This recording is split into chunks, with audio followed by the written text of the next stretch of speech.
O meu sonho mesmo, eu vou falar pra você, o meu sonho era ser policial ambiental ou ter servido o exército, né? Mas acabou que eu fui dispensado do exército, me deram excesso de contingência, aí acabou com um pouco minha carreira, mas mesmo assim eu não desisti, eu tava fazendo um curso, né?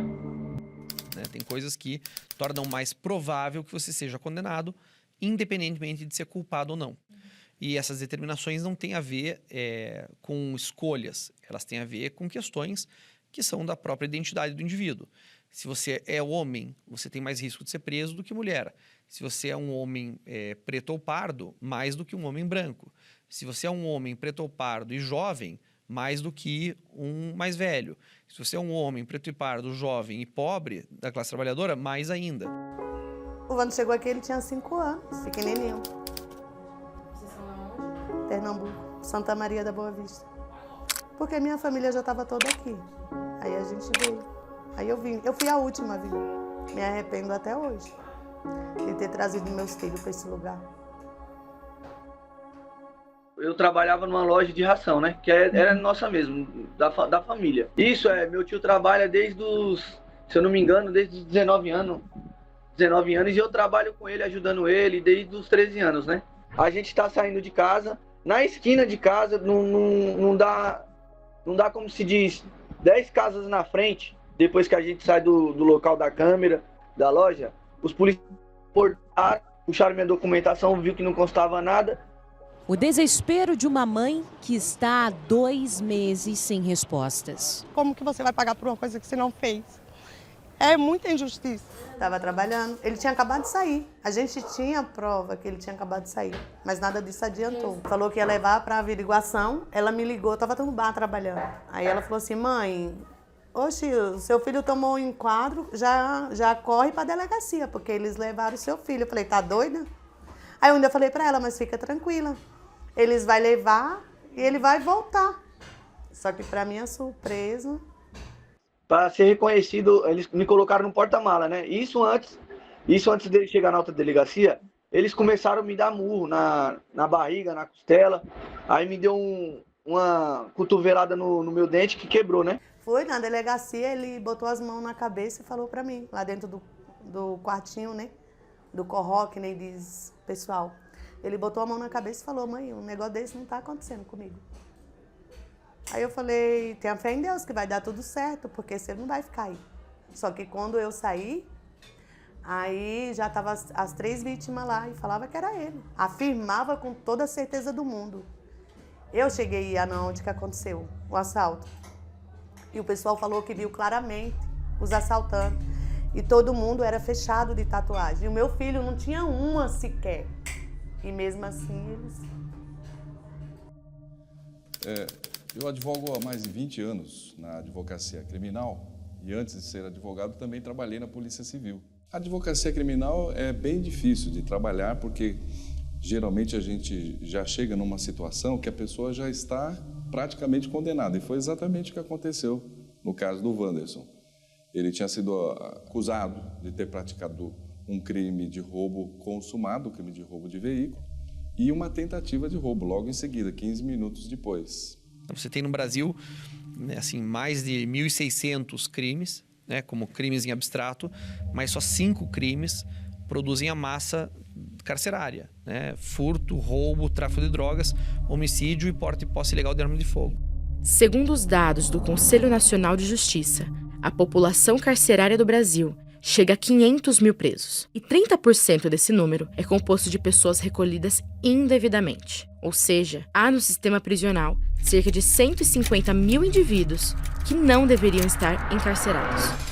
Uma pesquisa realizada pelo Instituto de Defesa do Direito de Defesa em São Paulo, em abril de 2021, revelou que 8 em cada 10 pessoas abordadas pelos policiais militares de São Paulo e do Rio de Janeiro são negras. O Instituto conseguiu dados que mostram que de 2005 a 2020, a população carcerária negra aumentou 15%, enquanto de encarcerados brancos caiu 19%.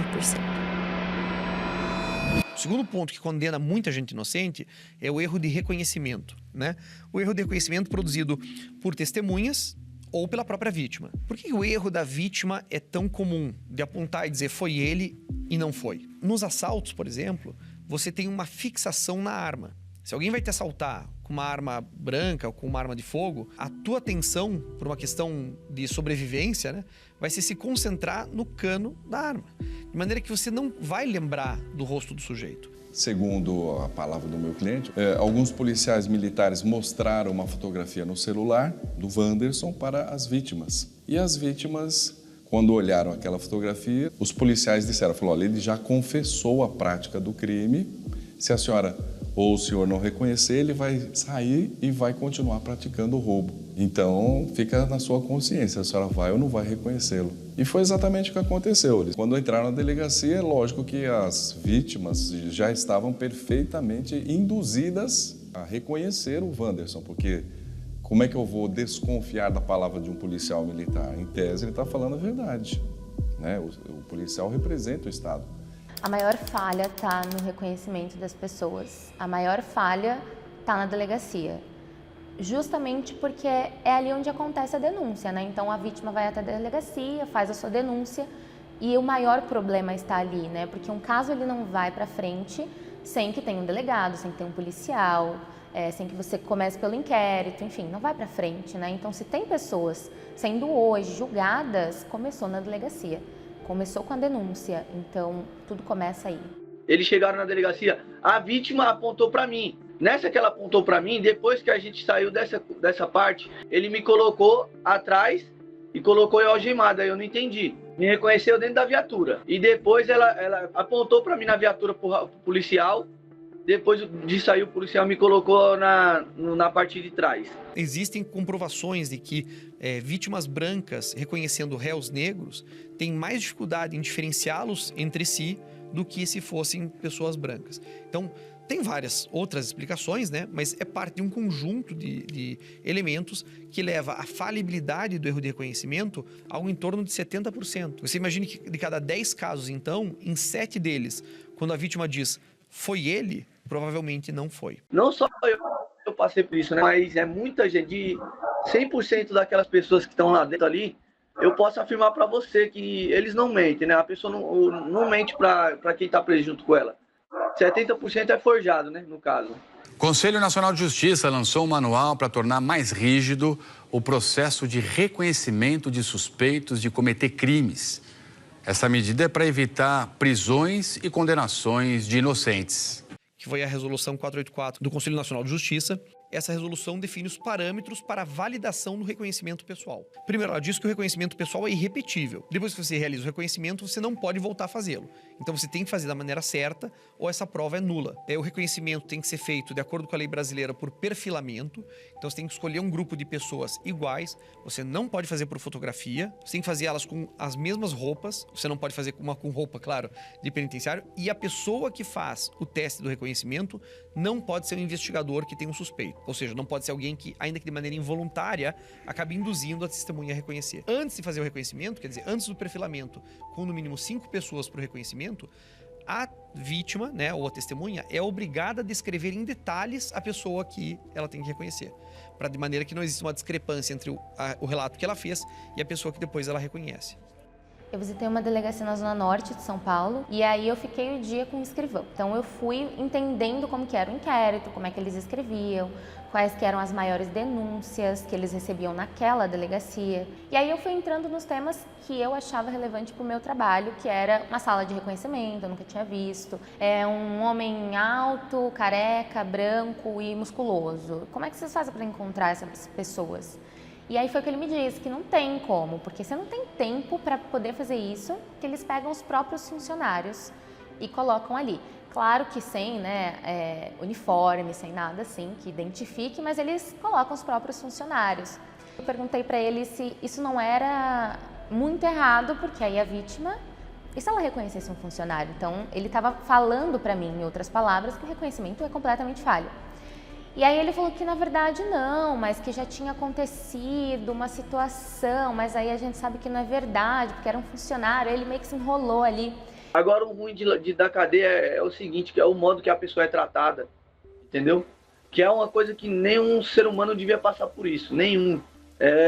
Quando chovia é a pior coisa, quando chove lá, alaga tudo, sabe? parece que você não tá... Você tá morando no meio da rua. Você tem que tirar... todo mundo tem que tirar os colchão, segurar o colchão na mão para poder não alagar, porque nas camas alaga tudo. É muita água. Para você usar o banheiro não tem privacidade, não tenho nenhuma privacidade, que era o que eu sempre tive. Mas você sabe que é o que mais eles fazem. E principalmente quando você mora na periferia. Aí você é tratado. Minha filha, a única coisa que você não escuta aqui é a história boa, porque o resto... Entendeu? Também nós conseguimos gravação de imagem, e a câmera de segurança, que alguns minutinhos antes, né, dele ter saído de casa, essa captação das imagens da câmera de segurança até o local onde o crime ocorreu, só se ele fosse de avião a jato para chegar, não dava tempo. Mas imagens de câmeras de segurança mostram que minutos antes, o vendedor tinha saído de casa para ir trabalhar. Nós temos no nosso celular um cagueta. Se você não desligou, nós temos o chamado Google Maps na linha do tempo, né? Temos a linha do tempo que mostra exatamente onde nós estamos. Agora ele está apontando que nós estamos exatamente nesse local aqui. E eu mostrei isso para o juiz, que nas últimas 24 horas antecedentes à prisão, o Wanderson não passou perto do local do crime.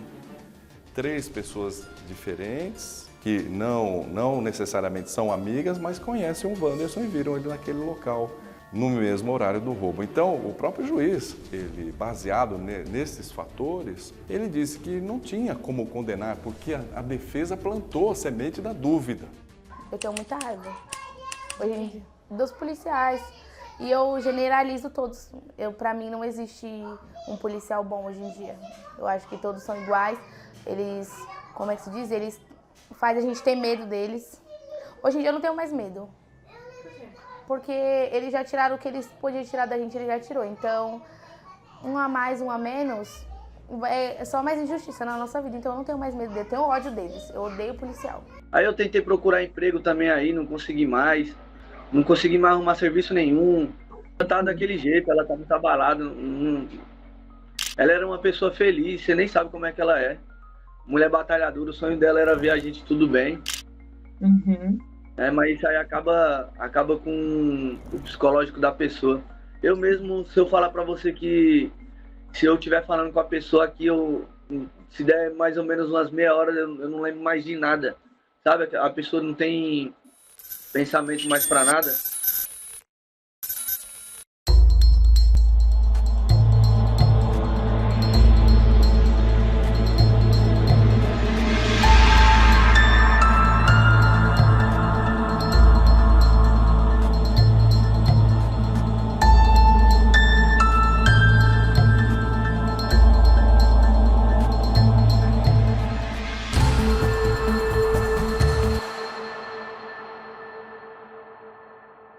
Já não bastasse toda a injustiça e violência que a família de Wanderson havia passado desde sua prisão feita injustamente. No dia 15 de agosto de 2024, 3 meses atrás, o irmão dele, Emerson, foi morto em uma ação da polícia militar. Emerson estava a caminho de casa com um amigo em um carro, quando 2 viaturas chegam e começam a disparar diversas vezes contra o veículo. Mesmo sem que os 2 rapazes revidassem, a polícia se aproxima e passa a atirar mais de perto. 2 tiros acertam Emerson e ele é carregado pelos PMs para fora do carro. Emerson já tinha passagem pela polícia por roubo e naqueles dias estava foragido. O outro rapaz que estava no carro levou mais de 15 tiros no rosto. Emerson e ele estavam desarmados. A ação dos policiais está sendo investigada. Ô Lara, por que o tio Emerson tá com uma coroinha assim na cabeça? Fala pra mim. Ele foi pro céu. É? O que aconteceu com ele? Tá bom? Vocês estão com saudade dele? Sim, tô. Eu tô. Estão com saudade do tio Emerson também? Sim. Sim, faz tempo que você não vê ele? O tio Emerson, o tio Adriano, a Alice. E aí? Toda a família tá aí?